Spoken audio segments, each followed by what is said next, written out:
Hi வணக்கம். இன்னைக்கு exercise 7.3ல இருக்கிற ஃபர்ஸ்ட் ப்ராப்ளமோட செகண்ட் சப்டிவிஷன் சால்வ் பண்ண போகிறோம். இது ரொம்ப இம்பார்ட்டன்ட் ப்ராப்ளம். 2018 போர்டு எக்ஸாமில் கேட்டிருக்காங்க. 6 மார்க் ப்ராப்ளம். இது மாதிரி நிறைய ப்ராப்ளம்ஸ் இருக்குது. இதில் ஏதோ ஒரு ப்ராப்ளம் ரிப்பீட் ஆகிட்டே தான் இருக்குது போர்டு எக்ஸாம்ஸில். ஸோ அதனால் கண்டிப்பாக பார்த்துட்டு போங்க. இப்போது நான் cos integral of cos to the power of 5x dx இந்த ப்ராப்ளம் சால்வ் பண்ணுறேன்.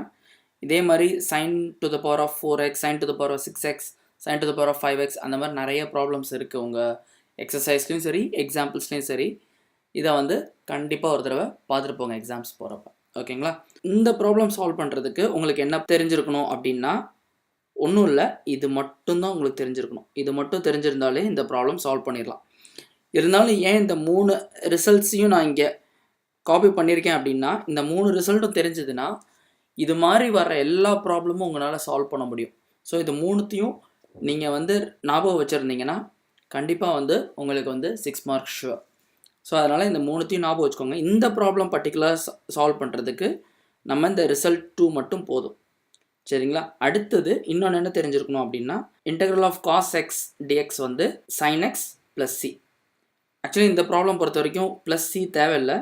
நீங்கள் வெறும் sin x மட்டும் ஞாபகம் வச்சுருந்தா கூட ஓகே தான். சரிங்களா? இந்த ப்ராப்ளம் சால்வ் பண்ண ஆரம்பிக்கலாமா? என்ன கொடுத்துருக்காங்க?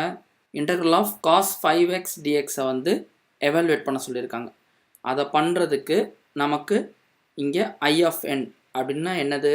இந்த nங்கிறது இதோட பவர். இங்கே நமக்கு என்ன இருக்குது? பவரில் 5 இருக்குது. ஸோ இங்கே n is equal to 5 இந்த ப்ராப்ளம் பொறுத்த வரைக்கும். Integral of cos n x dx அப்படி இருந்துச்சுன்னா அதை எப்படி எழுதிக்கிறான்னு சொல்கிறாங்களா?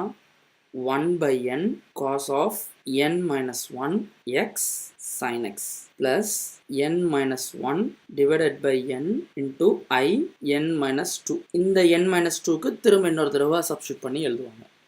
சரிங்களா?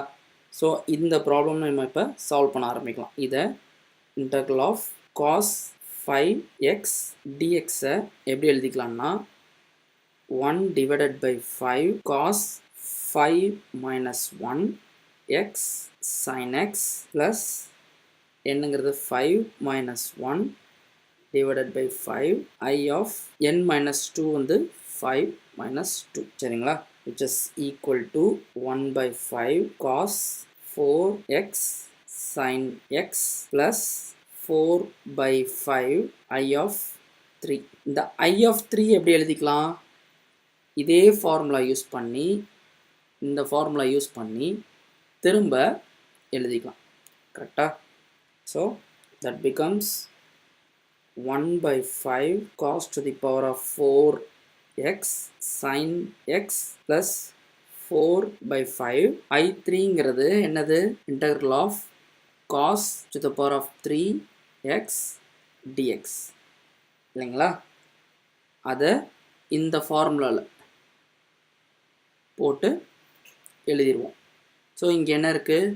1/n என்னங்கிறது 3 cos n minus 1 3 minus 1 x sin x plus n minus 1 3 minus 1 by 3 into I of nங்கிறது 3 minus 2. சரியா? ஸோ இதை நான் எப்படி எழுதிக்கிறேன்னா 1/5 cos to the power of 4x sin x plus 4/5 to 1/3 cos square x sin x plus 2/3 I1. இப்போ I1ங்கிறது என்னது? I1ன்றது என்னது? Integral of cos power 1 x dx. இதை நான் என்னன்னு சொல்லியிருந்தேன் முன்னாடியே? இந்த இது உங்களுக்கு தெரிஞ்சிருக்கணும்னு நான் சொன்னேன்னா ஸ்டார்ட் பண்ணுறப்பயே. ஸோ இது என்னது? sin x. இதை இந்த I1-ஐ sin xன்னு replace பண்ணும். which is equal to 1/5 cos to the power of 4x sin x plus 4/5 into 1/3 cos square x sin x plus 2/3 இந்த I1 பதிலாக sin x. ஓகேவா? ஸோ இந்த 4/5 நான் உள்ளே எடுத்துகிட்டு போகிறேன் அடுத்த ஸ்டெப்பில். Is equal to 1/5 cos 4x sin x plus 4/5 into 1/3 cos square x sin x plus 4/5 into 2/3 sin x. சரியா? which is equal to 1/5 cos to the power of 4x sin x plus 4/15 cos square x sin x plus 8 divided by 15 sin x. ஓகேவா? இதுதான் இந்த ப்ராப்ளமோட answer. இது ரொம்ப simple. அந்த formula மட்டும் தெரிஞ்சதுன்னா இந்த ப்ராப்ளமாக கடகடன்னு 3 மினிட்ஸில் செஞ்சிடலாம் அண்ட் ஈஸியாக 6 மார்க்ஸ் கெயின் பண்ணிடலாம். ஓகேங்களா? இந்த ப்ராப்ளம் கண்டிப்பாக பார்த்துட்டு போங்க. அதே மாதிரி அந்த 3 ஃபார்முலாஸையும் கண்டிப்பாக ரிமெம்பர் பண்ணுங்கள். ஈஸியாக 6 மார்க்ஸ் வாங்கிடலாம். தேங்க்ஸ் லாட் ஃபார் வாட்சிங். ஏதாவது டவுட்ஸ் இருந்துச்சுன்னா let me know. Thanks and bye bye.